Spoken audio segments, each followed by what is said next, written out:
Ayan na! Tatawagin naman ng teacher yung may mga honor sa school!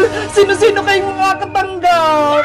Ang third honor sa class 2026 ay si... Panigurado, hindi ako yan kasi ako dapat ang first honor! Umasa ka naman, princess! Wala kang honor, no? Hoy, boy, butike! Kontrabida ka ba? Baka magulat ka! Ako yung pinakamatalino sa atin! Ano? Ikaw yung first honor? Nananaginip ka ba? Huwag na kayo maingay dalawa! Mag-a-announce na si teacher! Makinig kayo! Ang third honor ay si... Boyong!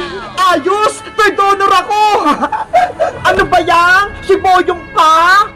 Boyong, kunin mo rin medal at garland mo. Opo! Ito, isabit mo. Thank you po, teacher. May medal na naman ako.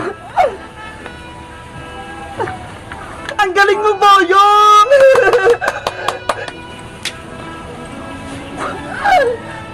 Ayos! Congrats, Boyong! Nangat na lang naman niya si Boyong eh. Bakit siya yung third honor? Inggit ka lang, princess. Wala ka lang nito. Okay, ang susunod ko naman tatawagin ay siyang second honor.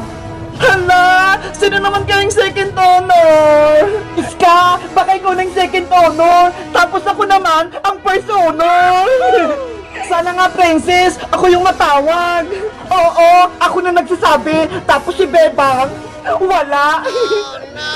Ang second honor naman ay si... Iska! Iska! Ikaw nga! Ang galing mo! Yay! May honor ulit ako! Congrats, Iska! Deserve mo yan! Iska, eto na yung medal garland mo. Apa! Thank you po, teacher! Yahoo!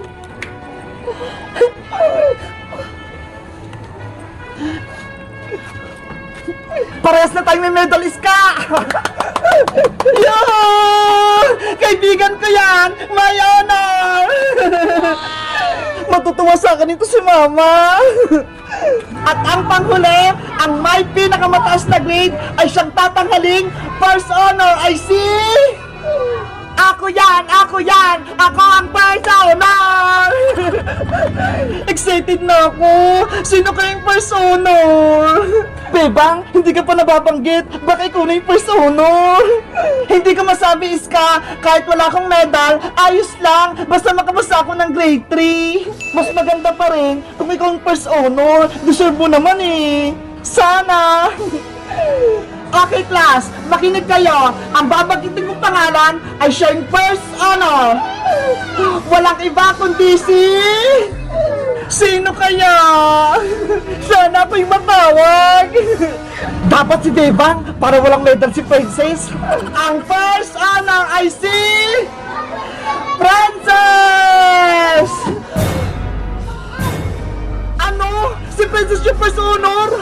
Yay! Ako yung first honor! Ang galing-galing ko! Paano nangyari yun? Natalo niya si Bebang? Sabi ko naman sa'yo, Boyong eh, ako ang pinakamatalino sa atin. Third honor ka lang, at ako naman ang first honor. Ang yapang mo naman, Princess. Si Princess yung may medal. Bebang, wala kang honor. Kaya nga, Iska eh. Si Boyong, third honor. Ikaw, second honor. Si Princess naman, first honor. Ako, wala.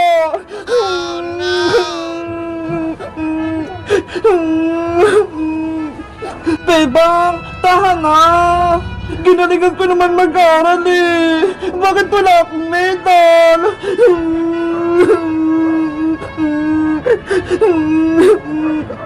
Princess, kunin mo na yung medal at garland mo.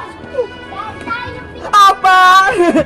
Congratulations, Princess! Ito na yung inyong medal! Thank you pa! Yahoo! Boo! Hindi yan first honor!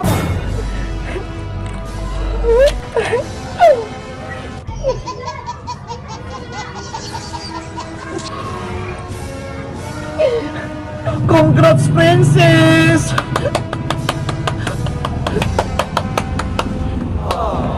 Matutuwa sa akin ito si nanay! May award na ako! Bibigyan niya ako ng 1,000! Yahoo! Teka, Princess! Saglit lang! Ano po yung teacher? Mali yung nabasa ko! Hindi ikaw yung first honor! Naku! Hindi na po pwede! Nasabit ko na sa leg ko eh! Ipapakita ko pa to kay nanay! Akin yung medal garland mo! Ibalik mo! Ayoko po! Akin po to! Ako yung first honor! Tanggalin mo! Mali lang yung nabasa ko, Princess! Hala! Anong nangyari? Nagkagulo na! Hoy, Princess! Ibalik mo ang medal mo! Wala ka talagang honor! Guys, si Princess, binabawi sa kanya ni teacher yung medal. Sa tingin nyo, sino dapat yung first honor? Mag-comment lang kayo para sa part 2. Bye-bye!